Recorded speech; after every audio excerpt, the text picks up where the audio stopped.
What does the cross mean to me?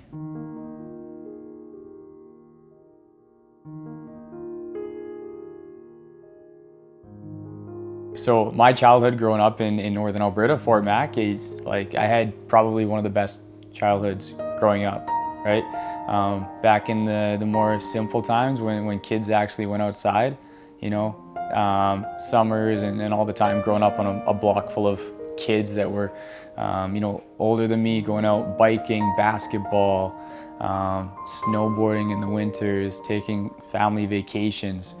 Life was life growing up as a kid was good. Even those trips to the convenience store on the weekends on the Razor scooters to grab $3 worth of those 5-cent candies, and then and taking them back for sleepovers. Like I had like your typical like it was just your typical kid's life growing up, right? Just a normal kid. My parents, my mom, she's the biggest sweetheart that you'll ever meet, and she grew up. Well, didn't grow up, but for me growing up, she was a Christian, right? Had a very strong relationship, still does, with Jesus, and I just remember hearing about him my entire childhood growing up, and being brought to church, and my mom would dress myself and my sisters up for Sunday service, and she took care of us so much. She loved Jesus, she loved us, and she honestly give us the world if she could. But yeah, my mom just, like, we didn't want or need for anything growing up. And my dad, he was a very great provider. We didn't get to spend too much time with my dad growing up. He was very, very ambitious business owner, and he worked very hard to give us the future that he never got as a kid. He wanted to provide for us, and that's what he spent a lot of our childhood doing, was setting up for the future. One of my favorite memories as a kid, my dad, this was back in the day, he was an airplane mechanic, right? One of his many hobbies, gifts, and talents, right, was working with mechanics. And he actually built and wired an airplane in a 5-seater in our garage in Fort Mac, and got his pilot's license. And he decided that we were, as a family, in his plane that he built, going to fly from Fort Mac to Edmonton. And I remember being up in the air, finally taking off, and I looked out the window, and it was so weird. I could see the ground was up above and nothing but sky below. And I realized that my dad was flying us upside down on the way to Edmonton. Like, that's huge. My dad's crazy. Yeah, but yeah, that was one of my favorite memories was flying to Edmonton in the plane that my dad built. Yeah.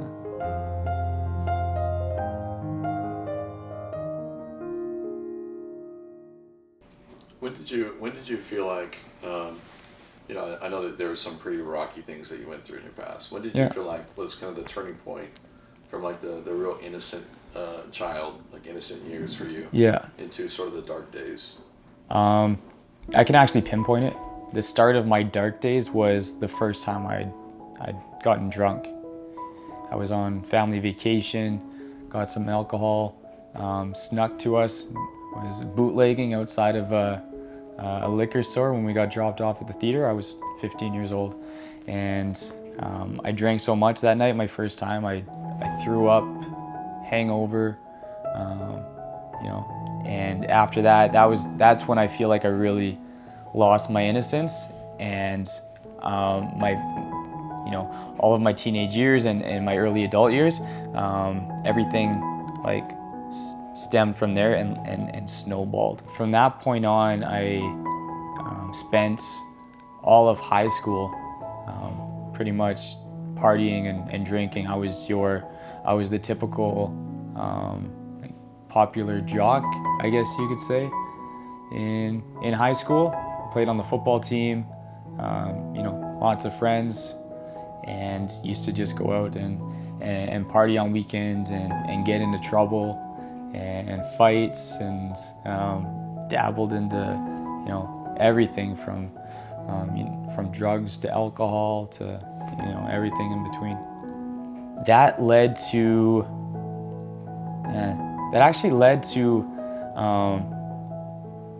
me partying and drinking at my parents' place while they were out of town.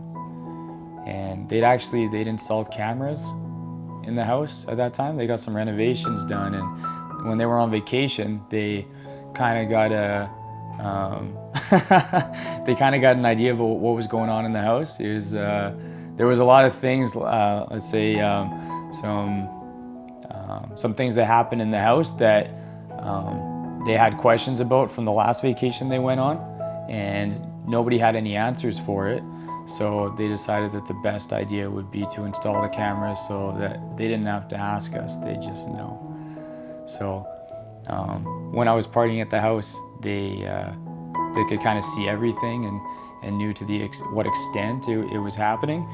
And while they were on vacation, they gave me an ultimatum. They said, hey, you can clean up your act and start showing respect for us and the home that you're living in and yourself, or you can move out. So before they got back from vacation, my bags were packed and I was already living with my friend Colin. Did you know about the cameras?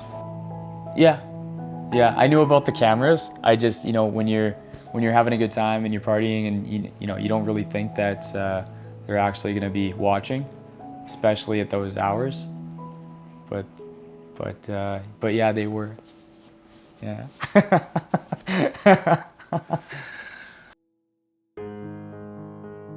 So I moved in with my friend that I kind of partied with during the high school years. He was a little older than me. He was a year older, and we got in trouble. Like, got into fights together. He was actually the first person that I'd been arrested with when I was 16.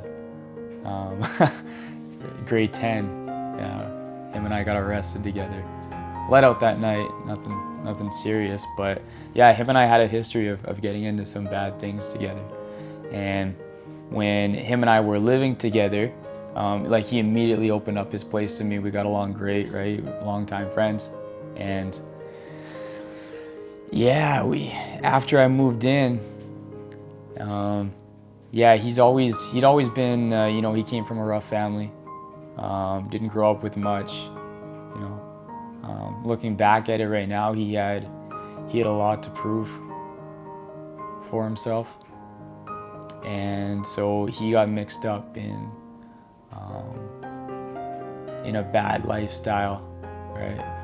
One that typically only leads to either death or jail, one of the two. And it wasn't too long with already the bad habits that I had, with the drinking and the partying and the drugs, that I got involved with him. And man, I'm thinking about being back and living that kind of life. What I was involved in, the drugs, violence. I was in some dark times, and I was doing some things looking back at now that I can't believe that that's how I was living.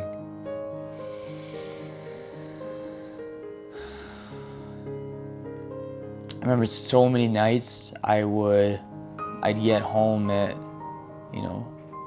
3-4 o'clock in the morning and instantly go to the cabinet and just start drinking. or drink before I went out. And slowly, this life that I was living at night, it bled over into my normal life. I had a full-time job. I was working during the daytime until it bled over, and I got fired from my job because I wasn't coming into work in the right state that I used to be at when I was the model employee. And from that point, it kind of that's when everything started to get really, really real. When this alternate life that I was living became my full-time life. Some of the things that I had to do, some of the things I was doing on a daily basis, I couldn't live with. My conscience was killing me, and so I drank. And I remember, like, I wasn't just drinking at night. I was drinking constantly throughout the day. I'd always have a bottle of alcohol underneath my passenger seat, because when I was driving around, I'd be drinking all day. I'd be doing drugs all day. And I remember just laying in bed, getting home, and just being so fed up. I was so emotionally, so physically, spiritually drained. I didn't know what I was living for. And I remember just being in tears, pleading with God to use me in some way. Like, I was thinking I wanted to get out of this life and go and move past all this and overcome it, and then go talk at schools. And I was praying for God to take me out of this, or to end it for me. Like, I didn't even want to wake up.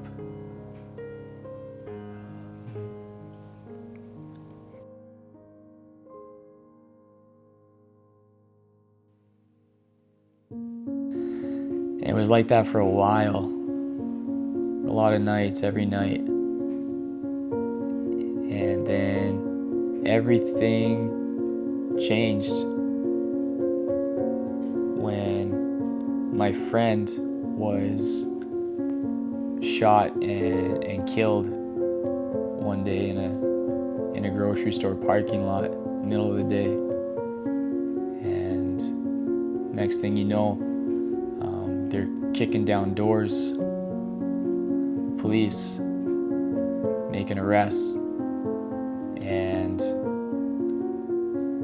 my best friend is gone, and I'm sitting in a cell,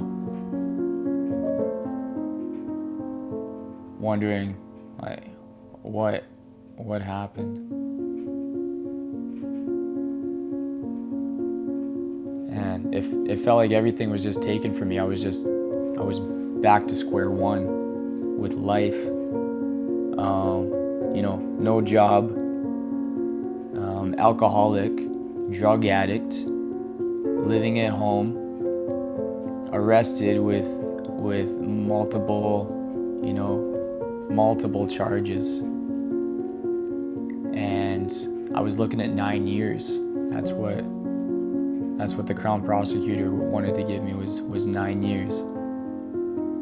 And throughout my time on bail, awaiting my trial, I didn't know when that was gonna be, but everything just felt so hopeless. And that's when the drinking got. I didn't think it could get any worse. Man, after that, that's when my problems got really bad. That's when I was going on 3, 4, 5-day benders and just not even knowing where the time has went. I wasn't even human. There was nothing going on up here. Just brain dead and sinning. On one of my benders, I was leaving a friend's house. I was on curfew, so I was just multiple days of drinking. I drank all day, and I hopped in my car and I tried to make it back for curfew. And needless to say, I didn't make it back, but I ended up waking up, seeing branches hitting my windshield, and then boom. Dead stop, airbag goes off, and I'm hopping out of my car and I'm seeing smoke coming from my hood, and I was like, oh man, I hit a tree. So I'm freaking out. I'm wasted. I'm just trying to get my bearings straight right now, trying to figure out what happened, and I'm going through my car and I'm getting rid of anything that could be evidence, right? I'm taking empty bottles, alcohol, and I'm throwing it into the woods, and I'm just walking around just the car trying to make sure that I'm not leaving anything there. And then I walk back up to the highway road, and I'm waving down cars, just trying to get anybody to stop to pick me up and take me home. And nobody's stopping for me. And I ended up calling this girl that I was seeing, and I didn't have my friend's numbers on this phone that I was with. We didn't keep in touch through regular phones, and she got a hold of them. I didn't know where I was, but next thing you know, I'm waving down cars, and one car pulls off to the side of the road, picks me up, and it's my friends that I was with that night. They're like, get in, let's go. Get in the back seat, driving off. As we're pulling out, looking behind, and sure enough, the ambulance vehicles, police vehicles, everything, all the emergency vehicles are coming to the scene just as we're taking off. And I'd been there for half hour, 45 minutes. When I got back, my parents called an ambulance and went in, and asked what happened. I don't know. I woke up in the back seat of my car, and driver was gone, and unscathed, like not a scratch on me, but blood alcohol level was so high that they couldn't read it. So they said I should have died from alcohol poisoning, for one. Next day, went to go back to look at the vehicle in the impound lot, and it was totaled. It was smashed in. It was a power pole that I hit, and it was smashed right up to the windshield, dead center, right in the middle of the car. And they actually had to shut down the grid before they could tow it out, because the power lines were dangling down, and it was a live area. So they don't know how I got out of that either, because there were power lines dangling down live by the car. So it's like I don't know how that happens. I mean, I do, right? But God had some different plans for me. Right? There's no human explanation why I should have made it out of that one. That was the wake-up call. My parents were like, you need to go to rehab. Like, plain and simple. Either you go to rehab, or we're dropping you off at a homeless shelter. It's one of the two. So I went to rehab, and I went there for 2 months, and in my time in rehab, I was this was the longest that I've been sober in years, right? Years. And I felt so good, and I graduated from my program, and I gave my speech at the end, and I'm a new man now, and I go back into the world, and it wasn't even 2 months before I was back on the bottle again, full blown, exactly to where I was when I stopped with the habits, drinking on the way to work, and that went on throughout for another 6 months to the end of the next year's summer, partying, 5-day bender, and I'm in a new vehicle now, old one's totaled, and 5-day bender, I'm hopping back in my vehicle Monday morning, and I'm driving to work, and I get to work, and I ended up falling asleep behind a trailer in my car parked around the back, and I called my girlfriend at the time, and I was like, you gotta come pick me up.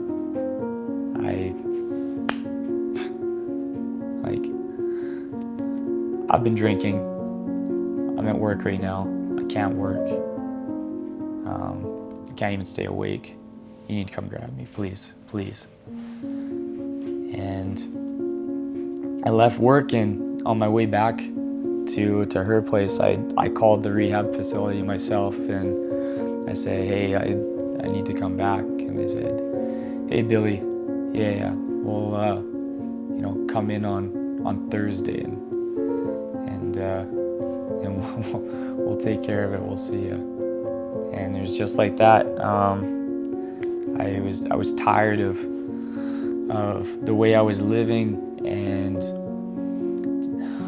I was so tired of the way I was living, and I decided to give up. So I got back into rehab, and I remember it was day 2, and it was surreal.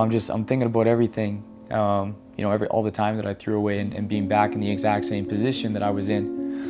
And I remember I was in my room, I was alone, and I dropped down to my knees, and I was an absolute wreck. I remember just pleading, talking with God, calling out to Jesus, saying, I can't do this anymore. I need your help. Like, I can't live like this. Like, I just can't live like this. And I went down to the church that was in the basement of the rehab facility. It was on a Sunday, and there was one man in the church that was left in there, and complete stranger. I went up to him and I was like, hey, can you pray for me?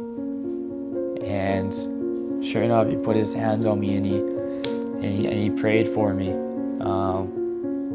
I can't remember what he prayed, but ever since then, ever since I cried out to Jesus, looking back, things started to change in my life in a drastic way. I was sober again, and I was sober not to please anyone else in my life, not because my parents gave me an ultimatum, but because I knew now that I couldn't live like this, and I needed to make a change for myself.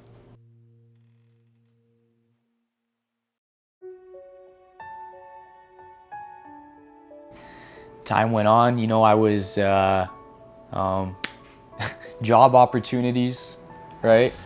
A year in, I'm in sales, ironically, and it moves me over to Toronto from Calgary, right? More opportunities, and and on top of that, they're dropping some charges from my trial. I don't know what's happening, but life's looking pretty good, right? I'm living my life like I do have a future, and not letting anything from the past sort of hold me back or pursuing life like the mindset I had before. Like, I was thinking, what's the good in even trying right now? It's like I'm just gonna end up in jail for the next 9 years. And so I'm working back in Toronto, and I'm on my house arrest. And as soon as my house arrest started was when the lockdown started. So I was actually serving my house arrest while the rest of the world was locked up in in their homes as well.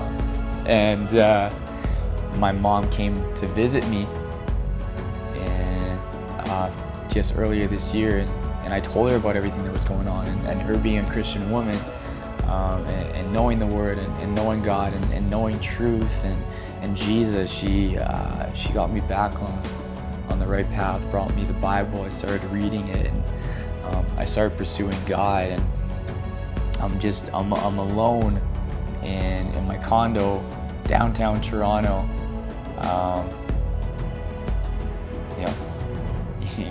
Years after everything's gone down, and I'm earnestly searching for God. And I was out one day when sitting down by the harbor front when I was supposed to be at home, and and this little Asian man, he was I was walking in front of me. He looks up, and I lock eyes with him, and he just gives me this big smile. There's nothing but teeth, right? Walking towards me. He's like, "Hey man," he's like, "You want to come to church?" I was like, "Yeah, I'll come to church." And exchange numbers, and next thing you know, like I'm at the Toronto International Christian Church. I instantly knew like this was God. And my first day at church was my last day of being on house arrest. And I don't think that's a coincidence either. End of one chapter and the beginning of another, just seamlessly fitting together like that. And I've just now looking at my life, and I'm looking back at where I've come from, and the kind of life that I was living, the mentality, and what my life could have been.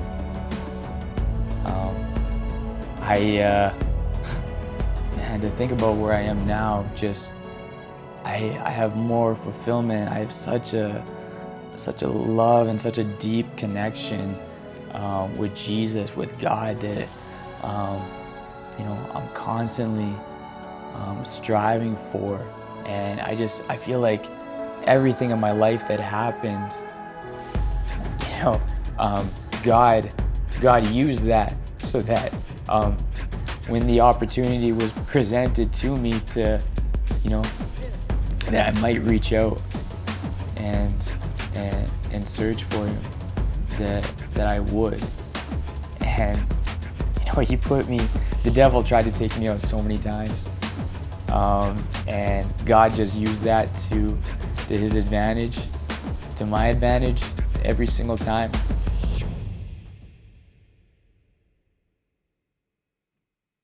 Therefore, if anyone is in Christ, the new creation has come. The old has gone. The new is here.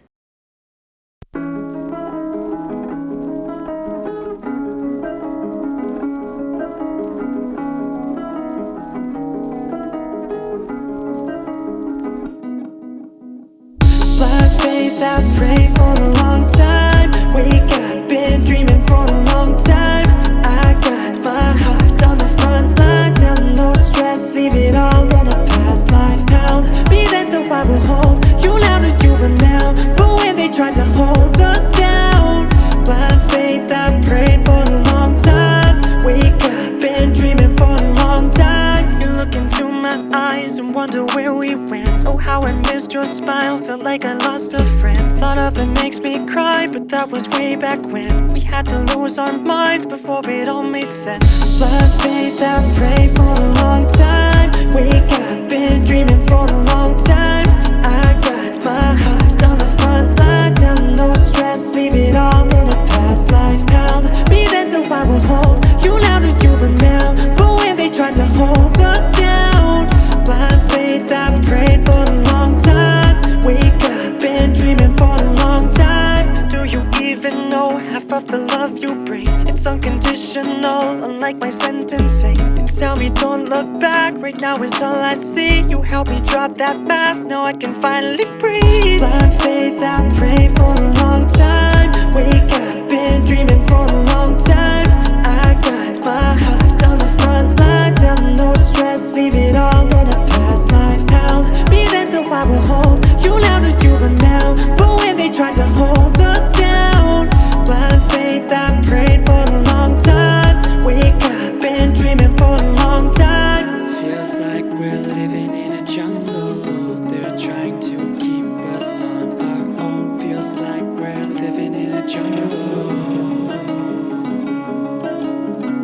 Feels like we're living in a jungle. We'll never survive here on our own. Feels like we're living in a jungle. Blind faith, I pray